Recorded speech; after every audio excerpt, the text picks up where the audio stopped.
Greetings, grace to you and peace from God the Father and the Lord Jesus Christ. Today we'll be continuing in Exodus chapter 16. Then they set out from Elim, and all the congregation of the sons of Israel came to the wilderness of Sin, which is between Elim and Sinai, on the 15th day of the second month after the departure from the land of Egypt. The whole congregation of the sons of Israel grumbled against Moses and Aaron in the wilderness. The sons of Israel said to them, "Would that we had died by the Lord's hand in the land of Egypt, when we sat by the pots of meat, when we ate bread to the full, for you have brought us out into this wilderness to kill this whole assembly with hunger." Then the Lord said to Moses, "Behold, I will rain bread from heaven for you, and the people shall go out and gather a day's portion every day, that I may test them, whether or not they will walk in my instruction. On the sixth day, when they prepare what they bring in, it will be twice as much as they gather daily." So Moses and Aaron said to all the sons of Israel, "At evening you will know that the Lord has brought you out of the land of Egypt. And in the morning you will see the glory of the Lord, for he hears your grumblings against the Lord. And what are we, that you grumble against us?" Moses said, "This will happen when the Lord gives you meat to eat in the evening, and bread to the full in the morning, for the Lord hears your grumblings, which you grumble against him. And what are we? Your grumblings are not against us, but against the Lord." Then Moses said to Aaron, "Say to all the congregation of the sons of Israel, come kneel before the Lord, for he has heard your grumblings." It came about as Aaron spoke to the whole congregation of the sons of Israel, that they looked toward the wilderness, and behold, the glory of the Lord appeared in the cloud.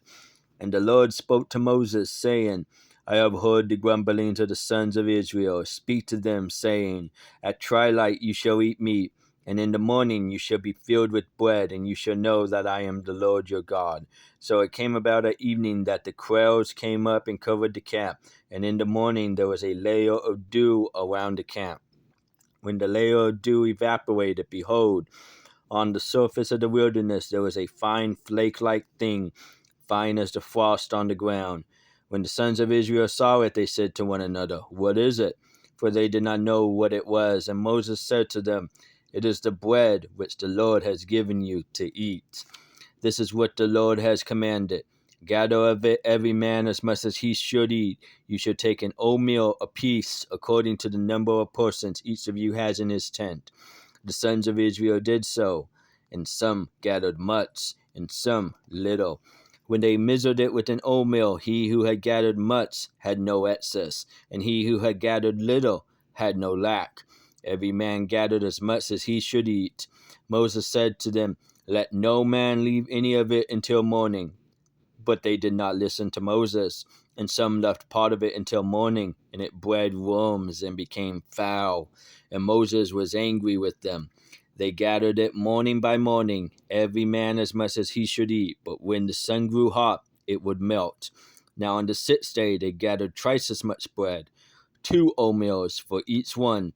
When all the leaders of the congregation came and told Moses that, then he said to them, "This is what the Lord meant. Tomorrow is a Sabbath observance, a holy Sabbath to the Lord.